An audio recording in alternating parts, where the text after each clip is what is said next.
Welcome to day 53 of 100 Days of Animation. This is Illo Talk. I am Cory Kerr, and we are giving away free t-shirts. Who doesn't like free t-shirts? There's a guy in the back that doesn't like free t-shirts. You're an idiot. Go away. We don't want you here. If you don't like free t-shirts, I don't even know, man. Get out. Anyway, sorry. Talking to fictional people. One thing I hate about this is, like, when I don't want to wear my contacts, I wear these glasses and my screen is reflected on the glasses. And they say in video that you're supposed to tilt your glasses up or down or whatever so that the lights aren't in them. But seriously, I'd have to tilt them like this. My eyes start to get weird. I can't even see what's going on now. That's strange. Very strange. Okay. Yeah, you're just gonna have to deal with my reflection. It's not like you're looking at me anyway. So, yeah, day 53. Rules of the contest at the end of the video, or you can check out day 50 where I explain it in great detail, or in the description of this video. It's kind of all over the place. In any case, the gist of it is comment on as many of these videos as you can. That's how you enter. That's the easy way to put it. I've probably over-explained it in other places. So yeah, I haven't had a ton of time. I find the weekends to be even harder than weekdays for some reason. I don't know why. I think I don't have to go to work. I can work all day, and then it's crazy. So, yep. All right, so I figured out something to talk about because I don't have anything to talk about. I'm going to tell you why I have to wear glasses or contacts. So when I was 6 or 7, I was on a soccer team, and I was running, and I could kick really hard for a 6-year-old. And that was about the only thing I could do. I wasn't very good at anything else. And I never really got better at soccer. Soccer was not my thing. In any case, I had a shot on goal. And I ran so fast, and I just, like, haymaker, wham, kicked that ball super hard. Well, it so happened that the goalie also kicked the ball super hard.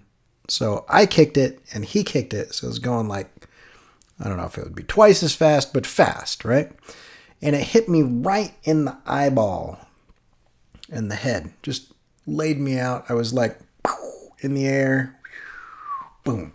And anyway, I remember my dad was the coach, and he still laughs at me for this, but I was saying, why do I get hurt? This sucks. Why am I getting hurt? And he said, well, it's part of the game. And I said, getting a concussion is part of the game.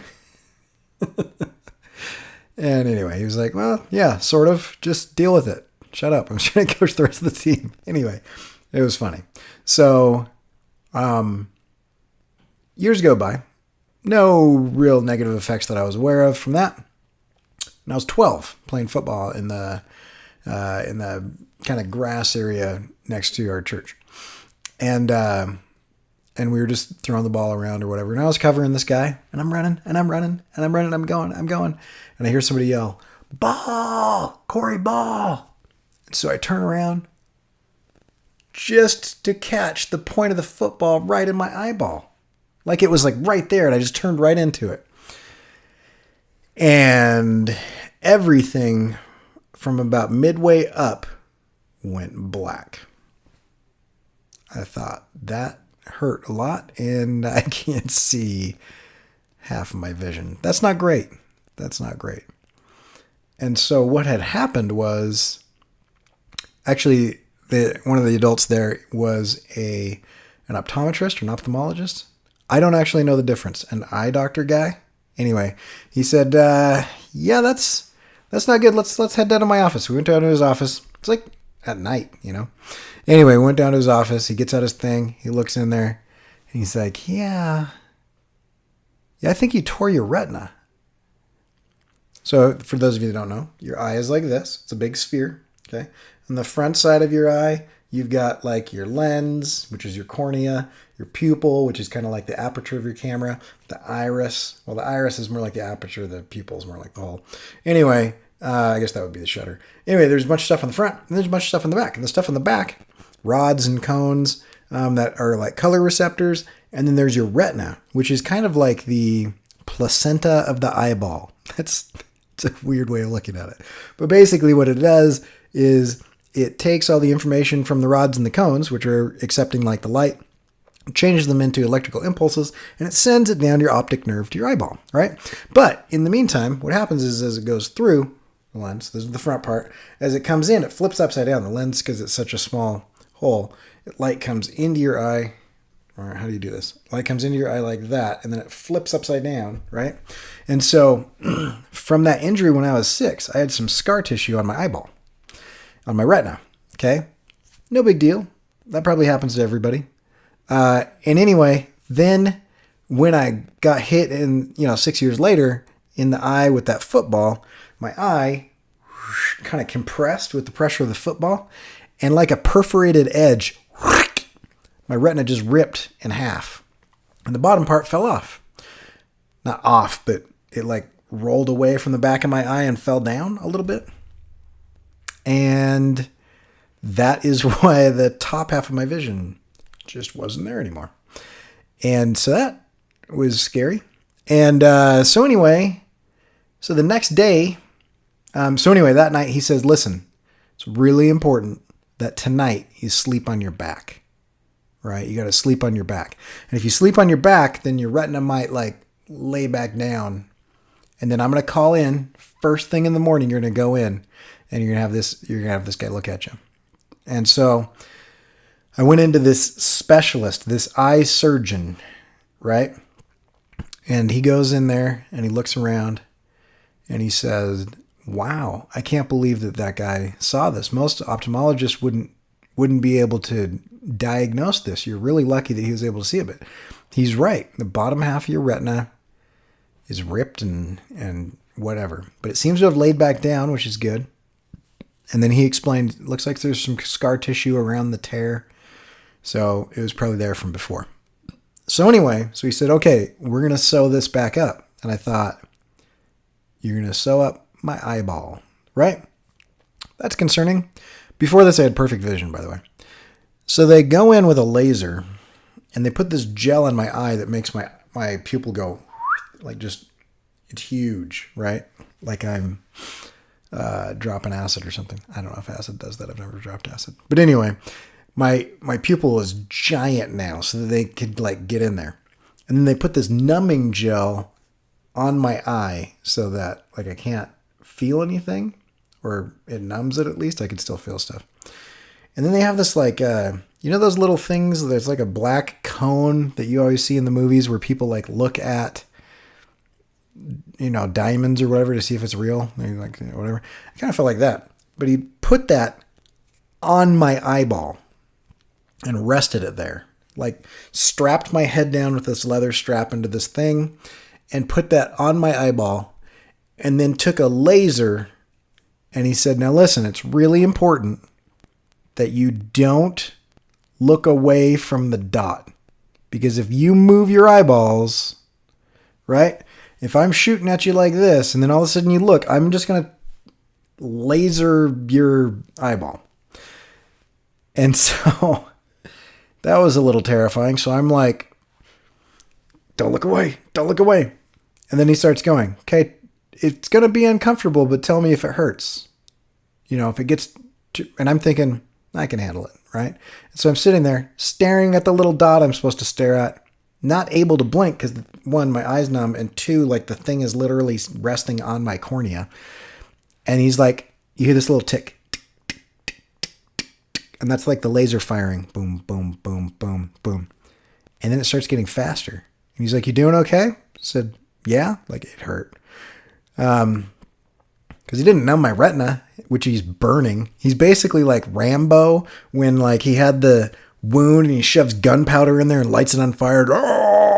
Right? It's like cauterizing. He was like, what I'm going to do is I'm going to burn around the wound so it doesn't rip any more than it's already ripped. and then we'll just hope that it kind of heals together. It'll burn you a little bit, but it'll be all right. So anyway, so he's in there. And he said, "You doing okay?" And I said, "Yeah." And he goes, "Okay." He said, "How about now?" I said, "Yeah." And I'm still like, "Oh man, this is hurting." And I'm staring at the dot, and he's like, and it started going super fast. And he's like, afterwards, I was like, "Holy crap!" He takes the thing out. The room is like an old movie where they try to show that it's heaven, and everything is like super bright white. And anyway, it was because my pupil was dilated so much. Pupil behind the microphone. Pupil. There we go, like that. My pupil was dilated so bigly. Trump America. Holy crap. Anyway, so large that it was letting all this light inside of it, and it couldn't adjust because it was dilated. And so then my eye was fine. It was great. And my vision deteriorated. My left eye just decided, I'm just going to kind of match the right eye. Why not? I'll be bad too. And so now I have to wear contacts. But let me tell you, this happened in junior high. I was 12 years old, right? The best part about this story, and you know how nice and kind and respectful and understanding and empathetic 12-year-old children are to each other. Well, imagine if you had to wear an eye patch to school for a couple of weeks, like a pirate. Not ironically, but you're just literally wearing a medical eye patch. Yeah, that was fun. Good times right there. And so yeah. Anyway, it was weird. I had no depth perception with the one eyeball, and I wasn't supposed to like look around a lot or whatever. So I had this eye patch on. Like it's like 92, right? And so we were playing hacky sack in the at lunch and stuff, and I would like try to kick it, and it was like 10 feet away from me. Anyway, good times. And so now I have to wear contacts because I caught a soccer ball and a football in my eye. And I'll tell you what, I was terrified for a really long time. One is I, planned on making my living visually, which being able to see is helpful, right? And my right eye is my dominant eye. And so if I like lose that, I guess my left eye would become all right. But anyway, they said, and I don't know how much of this was to like scare me or how much of this was true, because they're like, obviously you're an active kid and you tend to get hurt. So they told me, if you injured this eye again, we can't go in with a laser and sew it up easily like we did today. And I was thinking, easily? I said, do you know what we have to do? I said, no. And this is why I think that they were trying to like threaten me, is this sounds so outlandishly crazy that I can't imagine. But why not? It could be true. I don't know. He said, we're going to have to go in to your tear duct and pop your eye out. And there's like a little cup thing that you wear, and your eye sits on this cup. It's like a little ledge on your cheekbone, and it sits on the cup. It's out, and we freeze it solid. We freeze it. And then we take a little band, like a belt, and we just tighten the eyeball just a little bit at a time. Just tighten it. And what it'll do is just pop the retina back into place. And then, we like let it sit there for a while, and then we take the belt off, and it'll kind of reform itself. And then we just pop it back into your skull. So don't get poked in the eye again. And so to make matters worse, when I played football in high school, I had to wear one of those stupid visors on my face mask, like I was some hotshot NFL dude. And it was annoying. Like nobody on my team was allowed to wear one. I had like a doctor's note because I was scared to like get poked in the eye and then have to like pop my eye out of my face and then freeze it with the belt and then the squeezing and then the popping it back in my head. Yeah, I don't worry about it as much anymore. I probably should, but I don't know. It's been a while. It's been several decades and I'm fine. So there's a story that doesn't have anything to do with animation, but probably going to tell some stories on here because I don't know, there's only so much I can talk about before I start just telling stories. Anyway, hope you enjoyed watching me draw stuff in Illustrator while I told a random story from my childhood because my reflection of my glasses reminded me of that story. There's that. Day 53, random story about football and soccer injuries. Yeah, there you go. Anyway, if you would like to win a free t-shirt or stickers or other such prizes with my stuff on them, then you have till day 55 to go on all the videos of the 100 days of videos and make a comment. You don't have to go on all of them, but I'm going to run 2 random number generators. The first one, 1 to 55, will choose which video I am going to pull from, and the second one, 1 to however many comments there are, will choose which comment wins. And I'd like it to be a relevant comment. Don't just go on there and give me like a poop emoji or something. Unless that's really meaningful to you, then that's cool. If that, has like a deeper meaning. I give you fried shrimp. Anyway, but say something relevant to the video. You don't have to watch the whole video. I understand. If you don't, some of them are long. But, skip around, see if you get the gist of it, and make a comment on the subject matter. And I will count the first comment on every video from each person as an entry. And then we're going to give away some shirts.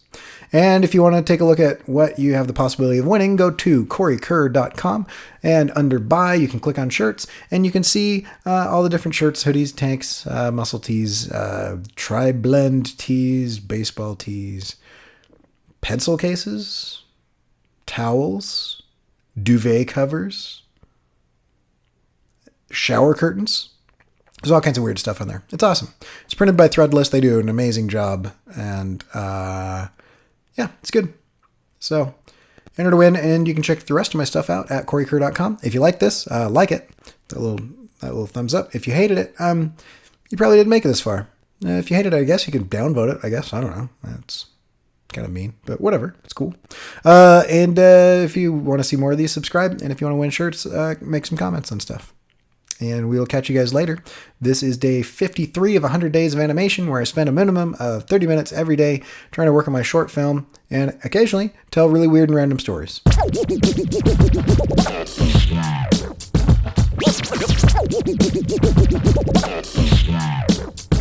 reflection. No reflection right there. I wonder if I could rest that. There we go. Now there's no reflection. I can't see everything and I'm getting a headache, but there's no reflection on my glasses.